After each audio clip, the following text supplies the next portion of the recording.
Capítulo 7. Retorno à vida corporal. Prelúdios do retorno. Perguntas 330 a 343. Os espíritos sabem a época em que reencarnarão? Eles a pressentem, como o cego sente o fogo de que se aproxima. Sabem que têm de retomar um corpo, como sabeis que tendes de morrer um dia, mas ignoram quando isso acontecerá. Então a reencarnação é uma necessidade da vida espiritual, como a morte é uma necessidade da vida corporal? Certamente, assim é. Todos os espíritos se preocupam com a sua reencarnação? Aos que não pensam nela de modo algum, que nem mesmo a compreendem, depende da sua natureza mais ou menos adiantada. Para alguns, a incerteza em que se acham em relação ao seu futuro é uma punição. O espírito pode antecipar ou retardar o momento da sua reencarnação? Pode antecipá-lo, solicitando-o por um desejo ardente. Pode igualmente retardá-lo, recuando diante da prova, pois entre os espíritos também há covardes e indiferentes, mas não o faz impunemente, visto que sofre com isso como aquele que recusa o remédio salutar que o pode curar. Se um espírito se considerasse bastante feliz numa condição mediana entre os espíritos errantes e não ambicionar-se elevar-se, poderia prolongar indefinidamente esse estado? Indefinidamente, não. Cedo ou tarde, o espírito sente a necessidade de progredir. Todos têm que se elevar. Esse é o destino de todos. A união da alma com este ou aquele corpo é predestinada ou só no último momento é feita a escolha do corpo que ela tomará? O espírito é sempre designado previamente.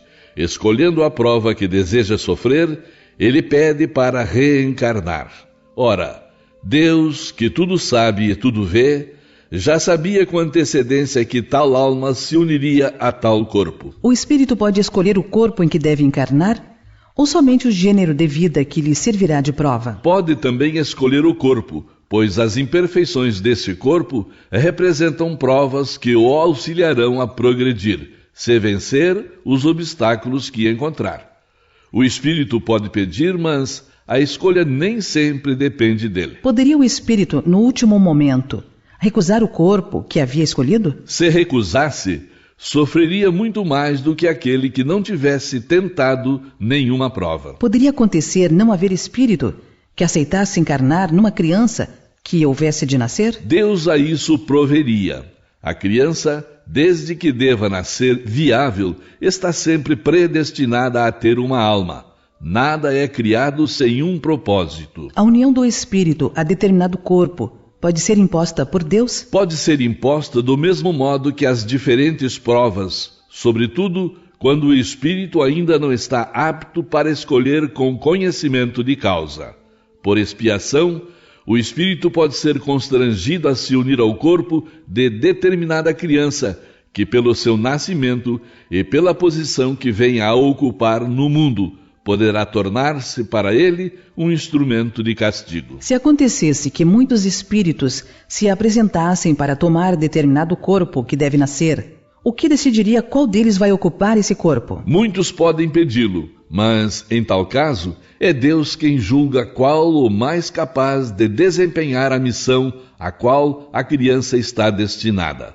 Porém, como eu já disse, o espírito é designado antes do instante em que deve unir-se ao corpo. O momento da encarnação é acompanhado de perturbação semelhante à que o espírito experimenta ao desencarnar? Muito maior e, sobretudo, mais longa.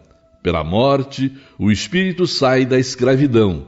Pelo nascimento, entra para ela. É solene para o espírito o momento da sua encarnação? Realiza esse ato como uma coisa grave e importante para ele? É como um viajante que embarca para uma travessia perigosa e que não sabe se encontrará ou não a morte nas ondas que enfrenta. O viajante que embarca sabe a que perigo se expõe, mas não sabe se naufragará.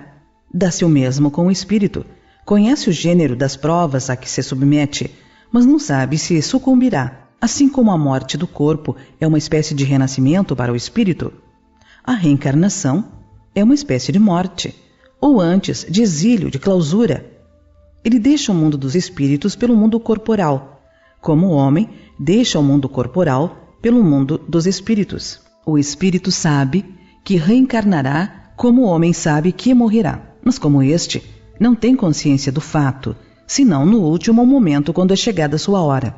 Então, nesse momento supremo, qual o do homem em agonia, a perturbação se apodera do espírito, persistindo até que a nova existência esteja nitidamente firmada. Os prelúdios da reencarnação são uma espécie de agonia para o espírito.